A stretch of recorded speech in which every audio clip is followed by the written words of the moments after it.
Mateus capítulo 5, versos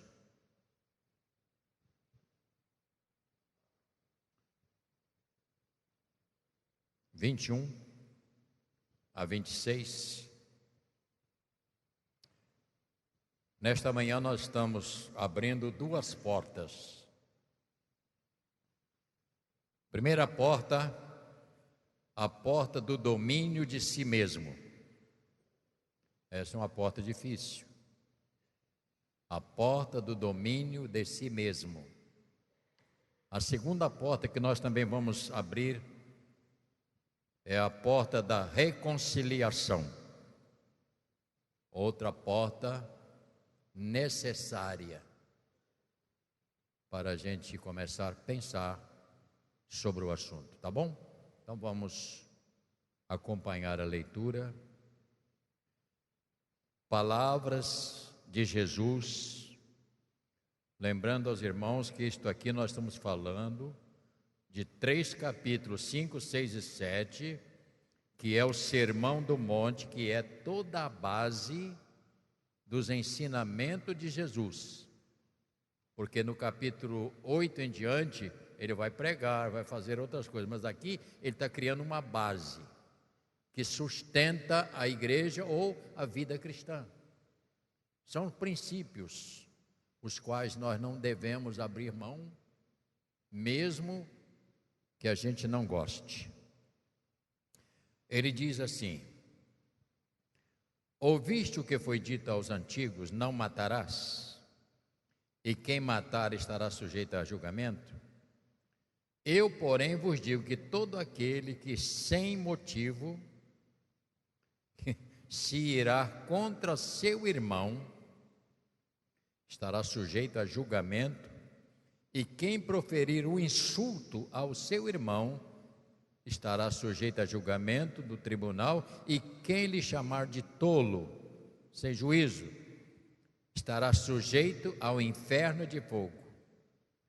E aqui ele diz: se, pois, ao trazeres ao altar a tua oferta, ali te lembrares de que teu irmão tem alguma coisa contra ti, deixa perante o altar a tua oferta, vai primeiro reconciliar-te com teu irmão, e então, voltando, fazer a tua oferta. Entra em acordo sem demora com o teu adversário enquanto está com ele a caminho, para que o adversário não te entregue ao juiz, o juiz ao oficial de justiça, e seja recolhido à prisão. Em verdade te digo que não sairá dali enquanto não pagares o último centavo. Oremos. Nosso Deus e Pai, que privilégio nós podermos ter o conselho do Senhor por escrito, para que nenhum de nós possamos dizer que não sabemos, que não lemos e que até não ouvimos a respeito do assunto. Por isso queremos dizer, Senhor, que é nosso o privilégio de estar aqui nesta manhã e ouvir mais esta palavra de orientação, e certamente a nossa vida será bem mais abundante no conhecimento do Senhor e no viver com o Senhor. Nós oramos em nome de Jesus. Amém. Por gentileza, tome o seu lugar.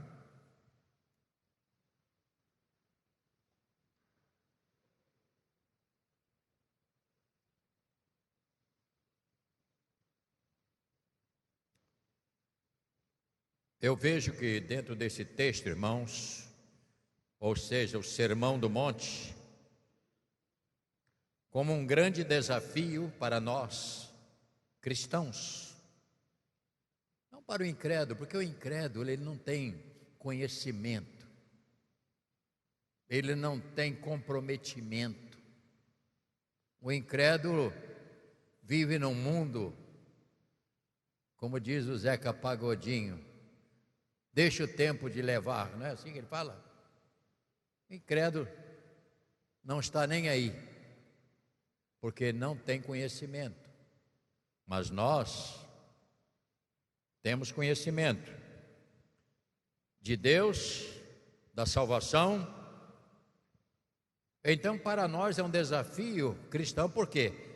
Porque os temas dele nos confronta de maneira muito forte. A nossa natureza humana que não gosta de ouvir algo que contraria a nossa vontade. Nós temos essa resistência normal. Eu digo humanamente. Humanamente. Essa nossa natureza, ela não gosta de ouvir aquilo que precisamos ouvir. Gostamos de ouvir aquilo que queremos ouvir, e nem sempre isto vai acontecer. E se acontecer, pode ser uma tragédia. Por quê? Porque isto aqui luta contra a nossa natureza, que é uma natureza humana e às vezes irracional.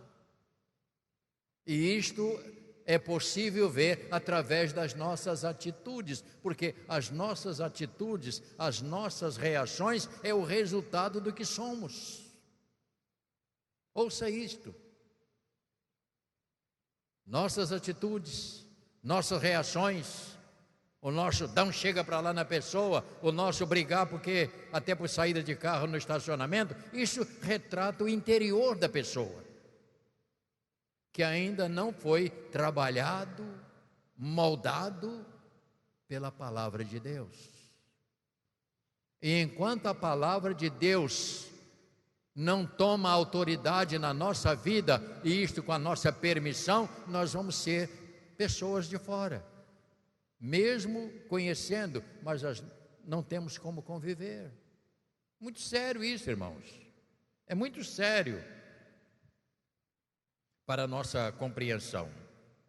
Essa nossa natureza. O Senhor Jesus, em todo sermão, ele invoca o Velho Testamento e suas leis. Ele procura nos mostrar que o nosso comportamento atual não pode ser como o comportamento deles, porque o comportamento deles era um comportamento irracional. E por ser um comportamento irracional, sem esta razão de entendimento de Deus, eles então sofriam as consequências dos seus atos, que é o que diz o texto.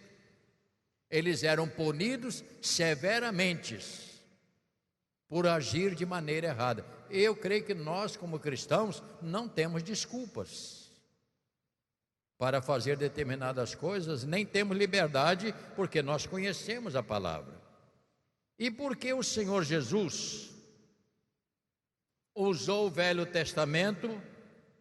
Porque ele baseou todas as coisas nas leis. Só que a lei que ele trouxe, ela não anula o passado, mas ela trabalha para que nós, como cristãos, possamos também nos enquadrar dentro da própria palavra dele. O Senhor está colocando dentro deste sermão a mesma severidade da lei, ao falar do inferno, de fogo, porque havia em Jerusalém um lugar onde o fogo era constante. Para quê? Para queimar todo o lixo. Havia um lugar fora da cidade onde era para queimar todo o lixo, e não só o lixo de papel, mas os lixos de pessoas, do qual nós vamos ler biblicamente algumas coisas. 2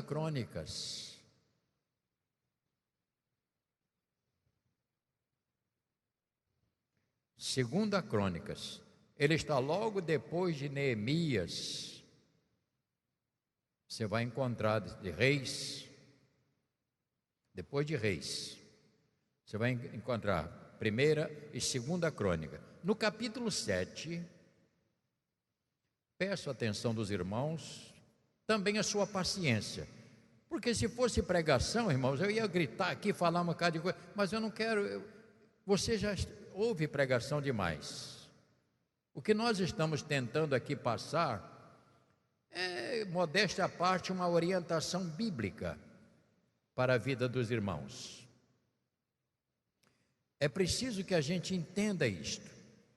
Segunda Crônicas, o capítulo que eu vou te dar é 28.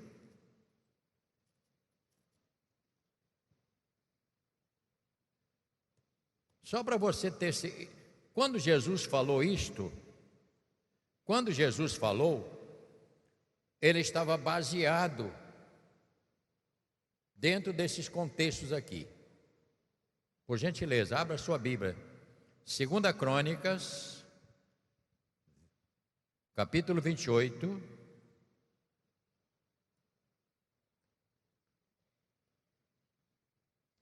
Verso 1 em diante.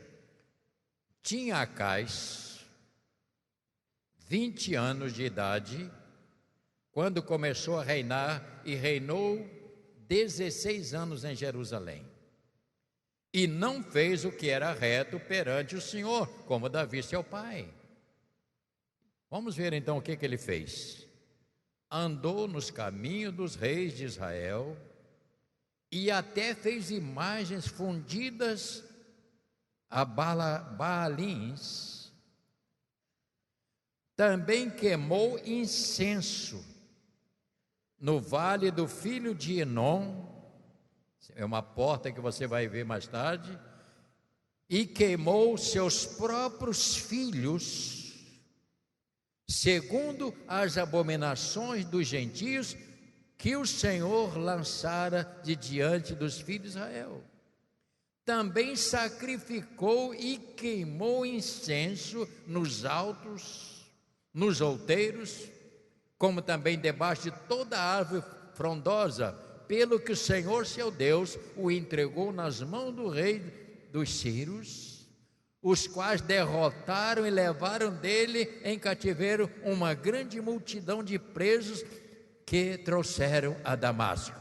Também foi entregue nas mãos do rei de Israel, o qual lhes infligiu grande derrota. Até esse ponto.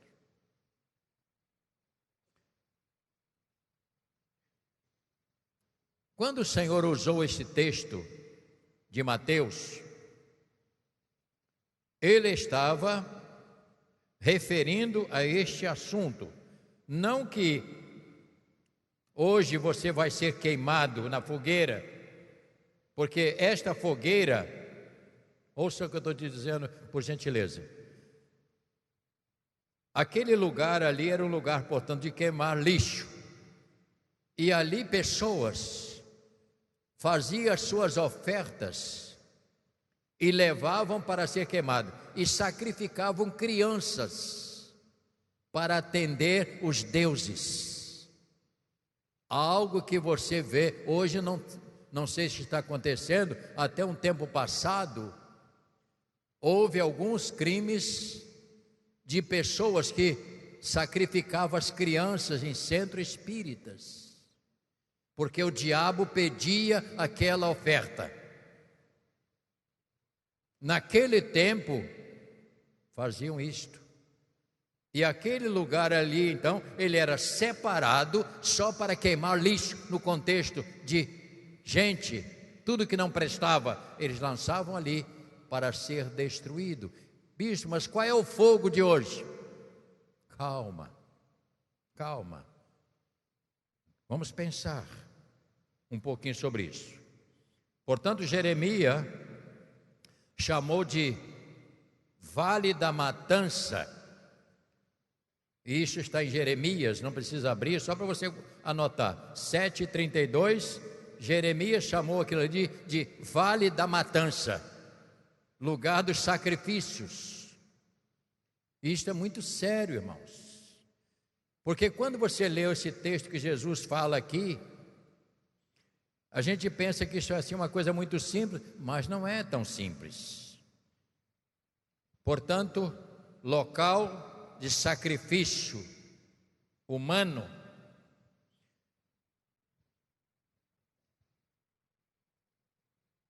E quando o Senhor disse aqui, se qualquer um irá contra o seu irmão, está sujeito ao fogo eterno. Olha a severidade para nós cristãos, que fala do nosso comportamento. Você pode até divergir com alguém, mas você não pode ter no coração o desejo, o ímpeto de querer destruir a pessoa. Isso é maligno, isso é diabólico. E não me venha para cá com esse negócio, não, porque o meu temperamento, quem aceitou Cristo como Senhor e Salvador é uma nova criatura, a menos que não aceitou a Cristo.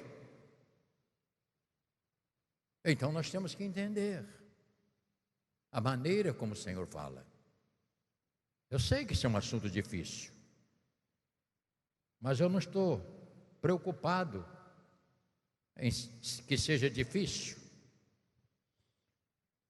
Jesus está dizendo que precisamos ter cuidado com o nosso comportamento no agir. Este é o primeiro aspecto. Tanto que ele vai do versículo 21 até 23. Ouviste que foi dito ao antigo, não matarás. E ele diz, e quem matar estará sujeito a julgamento. E o julgamento era ele era queimado. Olha para mim, uma pessoa que não aceita Cristo como Senhor e Salvador, me ouça por gentileza, ele é um inimigo de Deus. Ele não se reconciliou com Deus, e o final desta pessoa é ser queimado, banido da presença de Deus. Isso não é uma brincadeira, isso não é uma coisa qualquer. Por quê? Ele rejeita. Se ele rejeita, ele não quer descansar no descanso de Deus, e ele é destruído. E a Bíblia fala de fogo, fala de inferno, do Hades. Haja isto, você vê a parábola que Jesus fez sobre o rico e Lázaro. Você viu como é que ela é? Rico e Lázaro. Um estava lá no inferno e dizendo, olha, manda Lázaro, aquele miserável, cheio de ferida, que ele molhe a ponta do dedo na água e bota na minha boca. Isto fala de uma aflição. Isto fala de um desespero. E muitas vezes você não vê a igreja, pastores não gostam de pregar sobre esses assuntos, porque espanta as pessoas. Eu não estou nem aí. Eu quero que as pessoas sejam salvas. Meu desejo é que a pessoa ouça e se renda ao Senhor, sabendo que funciona desta maneira a Bíblia, a palavra de Deus. Ela funciona dentro destes princípios. Portanto, precisamos ter cuidado com o nosso comportamento, e ele diz, eu, porém, vos digo que todo aquele que sem motivo, vírgula, entre aspas, se irá contra seu irmão, está sujeito a julgamento. E quem lhe proferir, aliás, insulto ao seu irmão, estará sujeito a julgamento no tribunal. E quem lhe chamar tolo, estará sujeito ao inferno de fogo. Quem está falando isso não é bispo Rubem. Quem está falando é Jesus. É Jesus que está falando, não sou eu. Não é pastor Ali, não é pastor Otávio, não é o pregador. Quem está falando é a Bíblia.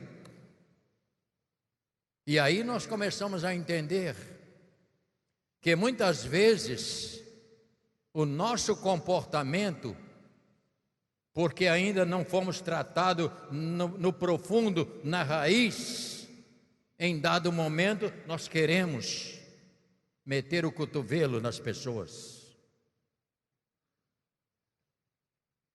Eu sofri na carne traições, mentiras, várias vezes, mas nunca eu abri a minha boca para falar uma palavra contra as pessoas, porque eu não permito entrar no meu coração esses entulhos. Meu coração tem um dono que se chama Jesus. E eu não permito que entre aqui dentro. E eu mostro com as minhas reações e ações. Ah, bispo, mas tinha motivo de...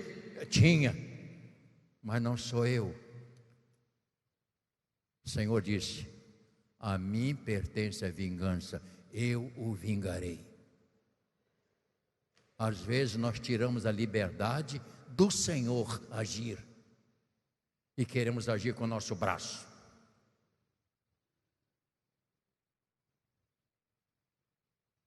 Me preocupo com a palavra de Deus. Eu me preocupo. Precisamos, irmãos. E eu vou ser um pouco mais claro com você. Há pessoas que nós temos dificuldade, às vezes, de convivência, até pela maneira da pessoa, mas isso não me dá o direito de ser inimigo, e nem de falar mal, nem de ficar metendo o dedo, não me dá o direito. Eu não tenho direito de ficar, não posso. Estou proibido pela palavra de Deus. Nós somos proibidos pela palavra de fazer desta maneira. E deixamos às vezes de sermos abençoados, porque achamos que tomar a decisão de fazer está mostrando o quanto eu sou másculo. Não. Isso não funciona assim. Não funciona dessa maneira. Me dá uma dor muito grande lá dentro de mim, certas coisas. Primeira porta, então, é esta porta que acabamos de falar, a domínio de si mesmo. E quem não é capaz de dominar a si mesmo tem alguma coisa errada, porque um dos frutos do Espírito que Paulo disse lá em Gálatas, domínio próprio. Domínio próprio é um dos frutos. Pastor, mas o senhor não fica com raiva? Diga para quem está ao seu lado, ele é gente.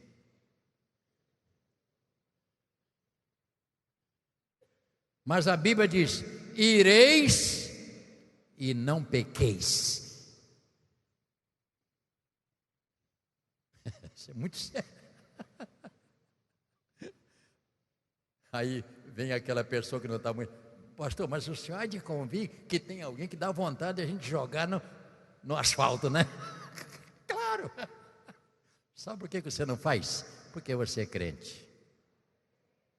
Porque você teme a Deus. Porque você tem temor de Deus. E é por isso que você não quer entrar nessa canoa furada, né? De cair nesses abismos. Portanto, um dos grandes problemas é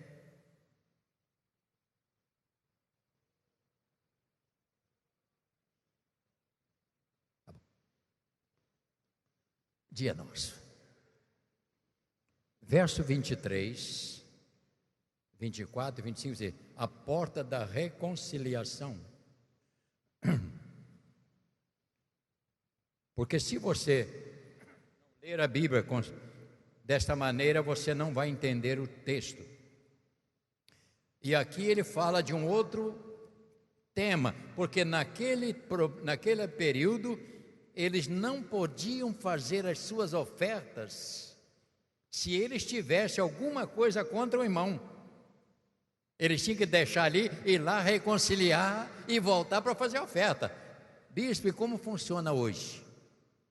Vamos ver. Vamos ver. 23, 24, 25 e 26 diz assim: se, pois, ao trazeres ao altar a tua oferta, ali te lembrares de que teu irmão tem alguma coisa contra ti. O problema é que não é ele que tem que vir a você, é você que tem que ir. Jesus pega no nosso pé, né, irmão? Isso é demais, né, irmão? Isso não é mole, não é verdade? É você. Aí tem irmão que é crente, é ruim eu fazer isso, hein? Ouça, tem duas opções: ou você aceita o que a Bíblia diz ou não aceita. Se, pois, ao trazer ao altar a tua oferta e ali te lembrares que teu irmão tem alguma coisa contra ti, deixa perante o altar a tua oferta, vai primeiro reconciliar-te com teu irmão, então voltando faz a tua oferta. E ele diz aqui: entra em acordo sem demora com o teu adversário enquanto está com ele a caminho, para que o adversário não te entregue ao juiz e o juiz ao oficial. Ele diz: resolva esse problema, resolva esse problema. É mais fácil. Ouça bem, eu creio que este texto e outros nos conclama, ouça bem, a uma depuração da nossa vida cristã espiritual, que nos leva à comunhão, porque o assunto aqui é como eu vou ter comunhão com Deus, se eu aqui embaixo estou com problema. Eu podia invocar o que diz a Bíblia: se você não ama quem está perto, como é que você diz que ama a Deus? A Bíblia tem resposta para todas as coisas. Mas você quer ver uma coisa? Paulo, com uma capacidade muito grande, um homem que teve um encontro com o Senhor muito forte.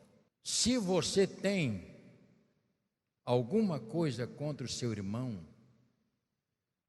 você não deve se arriscar a ir a um tribunal. Ele diz: você deve resolver esse. Olha para mim, depois você procura com o tempo. O texto é mais ou menos isso. Você não pode ir ao tribunal contra o seu irmão. Você tem que resolver isso antes. Se você tem alguma coisa contra o seu irmão, Paulo está dizendo, você se arrisca ir a um tribunal contra o seu irmão? Olha para mim, acabei provocando você a ficar procurando na Bíblia, né? Olha para mim, isso é lição para depois do almoço. Ele falou, será que vocês não têm gente dentro da comunidade que vocês possam tratar disso? Isso é sério. Isso é sério. Quantas vezes nos acontece esse fato de ter pessoas que é incapaz, leva até a causa para incrédulos, e entre si não são capazes do diálogo.